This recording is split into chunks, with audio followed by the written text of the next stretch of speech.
الحمد لله كفى وسلام على عباده الذين اصطفى أما بعد فأعوذ بالله من الشيطان الرجيم بسم الله الرحمن الرحيم لقد كان لكم في رسول الله أسوة حسنة وقال رسول الله صلى الله عليه وسلم من احب سنتی فقد احبنی ومن احبنی کان معی فی الجنہ او کما قال النبی صلی اللہ علیہ وسلم۔ قابل احترام دینی بھائی اور عزیزو، اور اس ماہ مبارک کے اندر جس قدر نبی کریم صلی اللہ علیہ وسلم کی سیرت طیبہ کو سنایا جاتا ہے، سنانا بھی چاہیے اور سننا بھی چاہیے۔ اس زبان کے لیے بڑی سعادت کی بات ہے جو اپنے زبان سے حضور پاک علیہ السلام کا تذکرہ اور حضور کی سیرت کو بیان کرے، اور ان کانوں کے لیے سب سے بڑی سعادت کی بات ہے کہ جن کانوں سے حضور کا تذکرہ اور حضور پاک علیہ السلام کی سیرت طیبہ سنی جائے، اور اس قلم کے لیے بڑی سعادت کی بات ہے جس قلم سے حضور پاک علیہ السلام کا تذکرہ اور حضور کی سیرت لکھی جائے۔ معلوم ہے کہ ہمیں اپنے آپ کا جاننا اتنا ضروری نہیں ہے جتنا کہ نبی کریم صلی اللہ علیہ وسلم کو جاننا ضروری ہے، چونکہ آپ خلاصہ کائنات ہیں۔ آپ کی محبت، آپ سے عظمت اور آپ کی اتباع و پیروی نجات کا ضامن ہے۔ اس لیے ہم مسلمانوں کو اپنے ذات سے زیادہ نبی کریم صلی اللہ علیہ وسلم کی ذات عالی کو جاننا بہت ضروری ہے، اور جب ہم نبی کریم صلی اللہ علیہ وسلم کے ذات کو سنیں گے، سنائیں گے، تو ظاہر بات ہے کہ آپ کی زندگی سے ہمیں واقفیت حاصل ہوگی۔ جب زندگی صاف ستھری حضور کی ہمارے سامنے آئے گی تو ہم حضور سے صحیح معنی کر محبت کرنے والے بھی بنیں گے، اور حضور کی عظمت کرنے والے بھی بنیں گے، اور حضور کی اتباع اور پیروی کرنے والے بھی بنیں گے۔ ہر ایمان والے کے لیے تینوں چیزیں ضروری ہیں: محبت رسول، عظمت رسول اور اتباع رسول۔ حضرات صحابہ نبی پاک علیہ السلام سے کیسی محبت کیا کرتے تھے؟ نیند سے بیدار ہونے کے بعد سب سے پہلی، سب سے بڑی خواہش یہ ہوا کرتی تھی کہ ہم اپنے آنکھوں سے نبی کریم صلی اللہ علیہ وسلم کی زیارت کریں، آپ کو دیکھیں۔ مکہ مکرمہ میں ایک مرتبہ حضرت ابوبکر صدیق رضی اللہ تعالیٰ عنہ کو دشمنوں نے بہت مارا، یہاں تک کہ بے ہوش ہو گئے۔ گھر کے لوگوں کو اطلاع ہو گئی تو گھر کے لوگ جا کر اٹھا کر گھر لائے۔ ہوش آیا تو ہوش آنے کے بعد سب سے پہلے جو زبان پر الفاظ یہ ہے کہ میرے آقا محمد کہاں ہیں صلی اللہ علیہ وسلم۔ کیسی محبت تھی! مدینہ منورہ کے اندر جب جنگ احد ہوئی تھی تو ایک خاتون مدینہ منورہ کے باہر روڈ پر آ کے کھڑی ہو گئی راستے پر، اور حضرات صحابہ رضی اللہ عنہم اجمعین کے قافلے ایک ایک سے مدینہ منورہ میں داخل ہو رہے ہیں۔ ہر قافلے والوں سے پوچھتی ہیں کہ میرے آقا محمد کیسے ہیں صلی اللہ علیہ وسلم۔ تو ایک قافلے کے لوگوں نے کہا کہ تمہارے بیٹے شہید ہو گئے ہیں۔ انہوں نے کہا کہ ٹھیک ہے، لیکن محمد کیسے ہیں؟ پھر دوسرا قافلہ آیا، دوسرے قافلے میں بھی تلاش کرنے لگی حضور کو اپنے آنکھوں سے۔ حضور نظر نہیں آئے تو اس خاتون کے الفاظ یہ تھے کہ حضور کہاں ہیں؟ لوگوں نے کہا کہ تمہارے بھائی شہید ہو گئے ہیں۔ انہوں نے کہا کہ ٹھیک ہے۔ پھر وہ قافلہ آگے بڑھا، تیسرا قافلہ آیا، تیسرا قافلہ آنے پھر اس خاتون نے پوچھا کہ میرے حضور، میرے آقا کیسے ہیں، کہاں ہیں؟ تو اس قافلے کے لوگوں نے کہا کہ تمہارے والد بھی شہید ہو گئے ہیں۔ اس خاتون نے کہا کہ ٹھیک ہے، لیکن میرے حضور کیسے ہیں، میرے حضور کہاں ہیں؟ وہ قافلہ آگے بڑھا، پھر چوتھا قافلہ آیا۔ چوتھا قافلہ آنے کے بعد اس نے اپنے حضور کو ڈھونڈنا، تلاش کرنا شروع کیا اپنی نگاہوں سے۔ حضور نظر نہیں آئے تو اس نے پوچھنا شروع کیا، حضور کیسے ہیں، حضور کہاں ہیں؟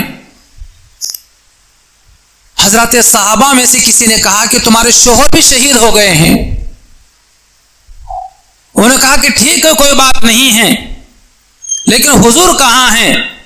تو صحابہ نے بتایا کہ پیچھے کے قافلے میں اونٹ پر سوار ہو کر حضور تشریف لا رہے ہیں۔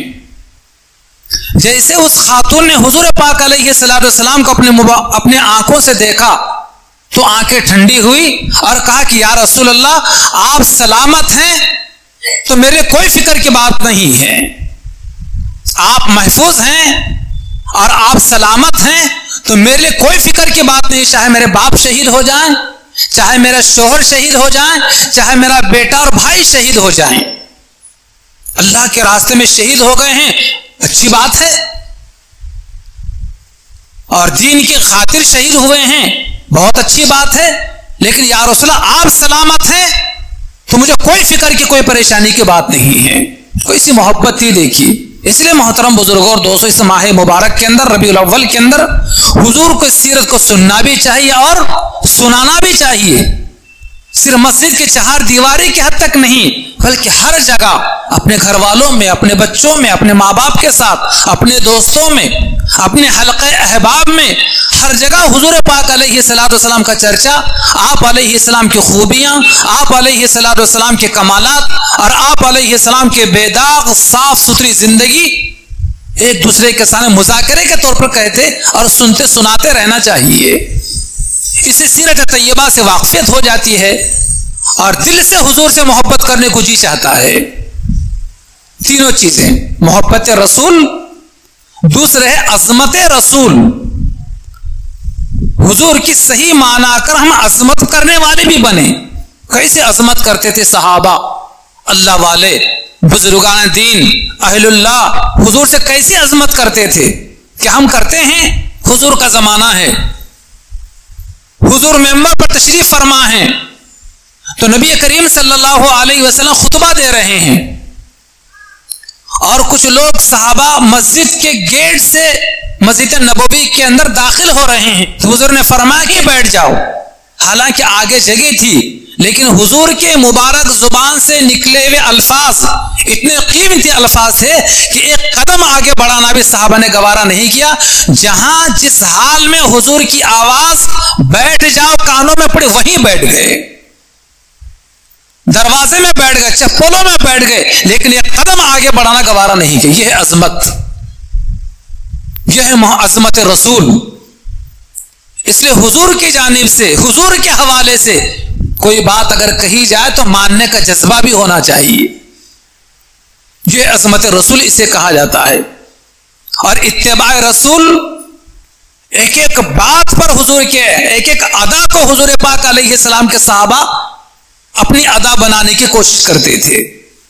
صبح نیند سے بیدار ہونے سے لے کر شام میں بستر پر جانے تک جیسے حضور زندگی گزارتے تھے، کوشش صحابہ یہ کرتے میں بھی ویسے ہی زندگی گزاروں۔ حضرت حذیفۃ الیمان رضی اللہ عنہ کا آپ نے نام سنا ہوگا، بڑے اونچے درجے کے صحابی ہیں۔ ایک مرتبہ ملک فارس گئے تو وہاں شاہی دسترخوان پر ان کو بلایا گیا کھانا کھانے کے لیے۔ آپ شاہی دسترخوان پر پہنچے، بڑے اعلیٰ قسم کے کھانے دسترخوان پر نکالے گئے، بڑے بڑے وزراء سبھی لوگ دسترخوان پر بیٹھے ہوئے ہیں۔ کسی کا دھکا لگا صحابی رسول حضرت حذیفہ کو، جس کی وجہ سے ہاتھ میں کا لقمہ جو منہ میں لینا چاہتے تھے، دھکا لگنے کے بعد لقمہ دسترخوان پر گر گیا۔ ان کو بڑا احساس ہوا کہ دسترخوان پر لقمہ گر گیا ہے، ناقدری ہو گئی ہے اس کی۔ اس کو اٹھا کر صاف کر کے کھانے کی کوشش کرنے لگے۔ بازو میں بیٹھے ایک صاحب نے کہا کہ شاہی دسترخوان ہے،